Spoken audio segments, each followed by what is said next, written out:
আসসালামু আলাইকুম। তাহলে উত্তর পাই নাই। কেমন আছে সবাই? তিনটাতে এখানে দেখে নিয়ে আসছি, সবার কি মন খারাপ? তাহলে একটু হাসি হাসি মুখগুলো দেখি। আবার বলি যে আলহামদুলিল্লাহ ভালো আছি। খুব কঠিন কিছু বলবো না, প্রথমে বলি যে আমরা সবাই হচ্ছি মানুষ। আমরা কি করি? সারাদিন কাজ করি নানা ধরনের।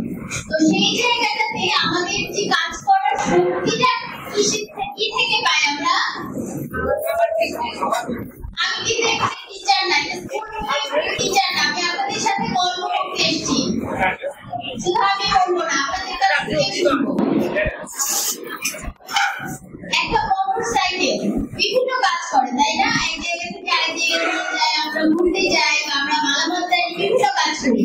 কিন্তু ওই মোটরসাইকেলটাকে যদি আমরা সয়াবিন তেল দিয়ে টাকা ভরি জমে, ওটাতে কি দিতে হবে? অক্সিজেন দিতে হবে।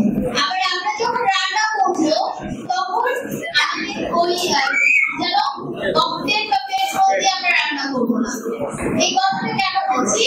প্রত্যেকটা জিনিসের ফুয়েল নির্দিষ্ট, তাই না? আমরা যে মানুষ, আমাদের জন্য খাবারটা নির্দিষ্ট।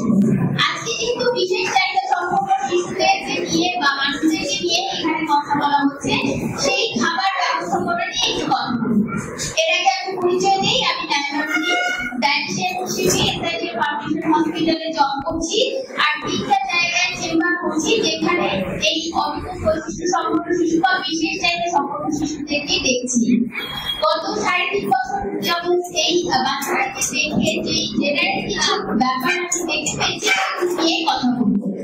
এই সময় বাচ্চাদের মধ্যে আরো যে সমস্যাটা দেখা যায়, আমরা চোখে তো দেখছি, চোখে দেখা ছাড়াও আমাদের ভেতরে শরীরের অর্গানগুলোতে কিছু সমস্যা তৈরি হতে থাকে, যেগুলো আমরা দেখতে পাই না, বা রক্তের সমস্যা থাকে।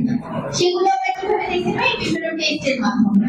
প্রথমেই আছে ব্লাড গ্লুকোজ লেভেল। ছোট ছোট বাচ্চাদের দেখা যায় যে ডায়াবেটিস হয়েছে।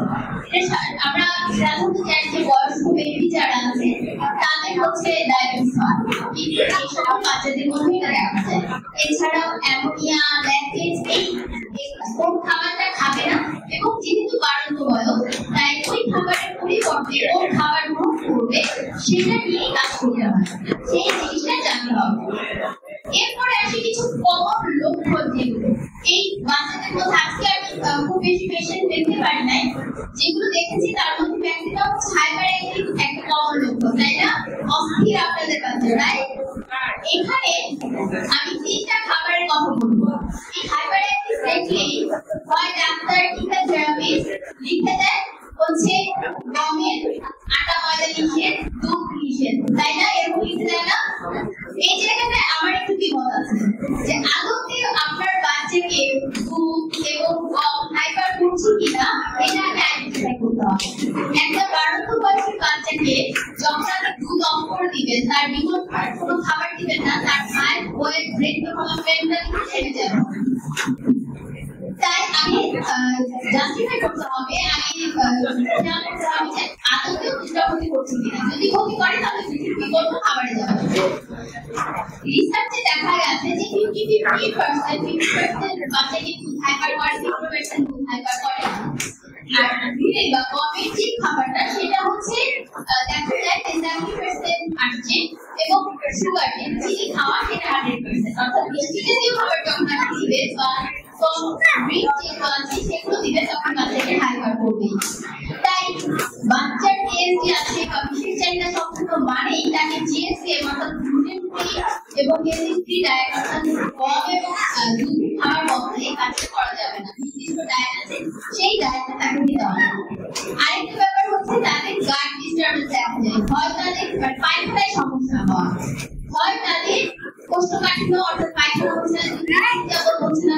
এই সমস্যাটা সমাধানের জন্য চিকিৎসকের পাশাপাশি পুষ্টিবিদদের ভূমিকা আছে। আরেকটা ব্যাপার হচ্ছে ঘুমের সমস্যা হওয়া, দেখা যায় অনেক বাচ্চা আছে যে তাদের ঘুমটা ঠিকভাবে হয় না। ঘুমের 2টা ব্যাপার আছে, একটা হচ্ছে কোয়ালিটি, হচ্ছে আপনার বাচ্চার বয়স থেকে কতটুকু আমরা যত আস্তে আস্তে বড় হচ্ছে ঘুমের পরিমাণটা তত কমতে থাকে। আপনার বাচ্চার বয়স অনুযায়ী ঘুমের পরিমাণ আওয়ার ঠিক আছে কিনা সেটা খেয়াল করতে হবে। 2 নম্বর হচ্ছে কোয়ালিটি, বাচ্চার ঘুমটা এমন হবে যে এখানে লাইন টানালে কথা বললে বা একটু থাকবে না, গভীর হবে। কিন্তু দেখা যাচ্ছে যে বাচ্চাদের ঘুমের কোয়ালিটিটা সত্যি মানে খারাপ থাকে, তারা অল্প হচ্ছে দিন জেগে যায়, তারা হচ্ছে অন্ধকারে বসে থাকে, কান্নাকাটি করে, এই ধরনের সমস্যা থাকে। ওই